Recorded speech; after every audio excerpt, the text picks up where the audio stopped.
Some children are born to dream, others are born to fight. But what happens to the soul of a child who was never meant to have a childhood? They say war makes monsters out of men, but it does something far worse to children. It freezes them in time. Their laughter replaced with commands, their toys replaced with rifles, their innocence traded for survival. Imagine being born where peace is just a myth, a bedtime story your mother never had the chance to tell. You don't learn to ride a bike, you learn to reload a weapon. You don't go to school, you go to war. And when that's all you know, war doesn't just shape your life. It becomes your identity. In this world, childhood ends before it ever begins.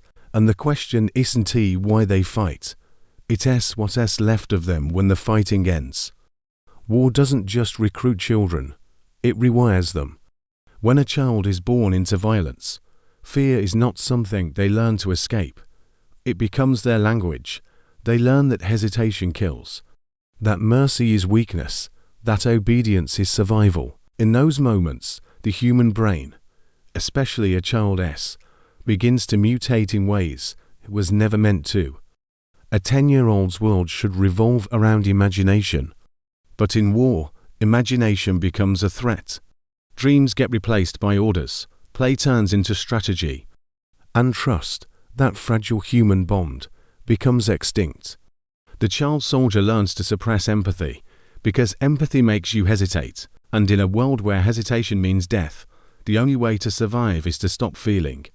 When every friend can become an enemy, and every sunrise could be your last, the mind adapts. It starts building walls, invisible fortresses that keep emotions out. Smiling becomes unnatural, crying becomes dangerous. But here's the paradox. They are both victims and participants. They are forced to commit horrors before they can even understand what horror means. Each act of violence chips away at what little innocence remains. And soon, they no longer fight because they are forced to. They fight because they don't know how to stop. They don't dream of peace because they've never seen it. When the gunfire stops, most people think the war is over. But for a child born for war, that silence is the loudest sound they'll ever hear. Peace feels unnatural. It's too quiet, too uncertain. The mind that once relied on chaos now searches for it, like an addict craving pain just to feel alive. In war, their senses were sharp, every heartbeat a survival tool. But in peace, that same instinct becomes poison. A door closing too fast sounds like a gunshot. A shout on the street feels like a command. A gentle touch triggers memories of violence. They try to live among people who have never seen death up close. But how do you explain to someone what it means to lose your childhood before your first memory? How do you tell them that you don't remember your favorite toy, but you remember the first person you killed?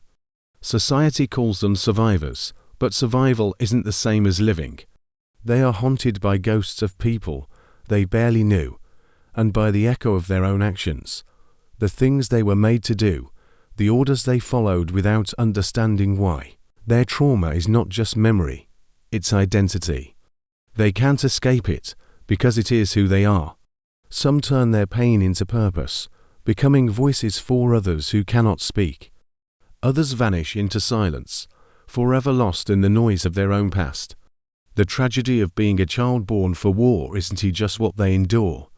It's that even when peace arrives, it never truly reaches them. We often look at children born into war as distant tragedies, images on our screens, far away from our own reality.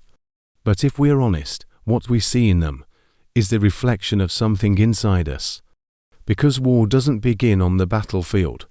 It begins in the human heart, in greed, in pride, in our desperate need to dominate one another. We create systems that feed on conflict, and then pretend to be shocked when children inherit the chaos. Every generation swears it will never happen again. And yet, every generation finds a new reason to fight. Different weapons, same story. And somewhere, right now, another child is being taught that violence is survival, that killing is courage, And that love is a luxury for people who don't have to fight. We like to believe humanity evolves, but maybe we just find new ways to justify the same cruelty. If you strip away the politics, the flags, the ideologies, what's left is simple: a child who wanted to live, but was taught only how to survive. We talk about rebuilding nations, but rarely about rebuilding people. We talk about peace as a word, not as a responsibility. And maybe that's the greatest tragedy of all, that the world moves on, while they are still stuck in the war that made them. When a child is born for war, the world loses more than just one soul. It loses a story that was never told, a future that never had the chance to exist, a heartbeat that could have been love, but was taught to become fear.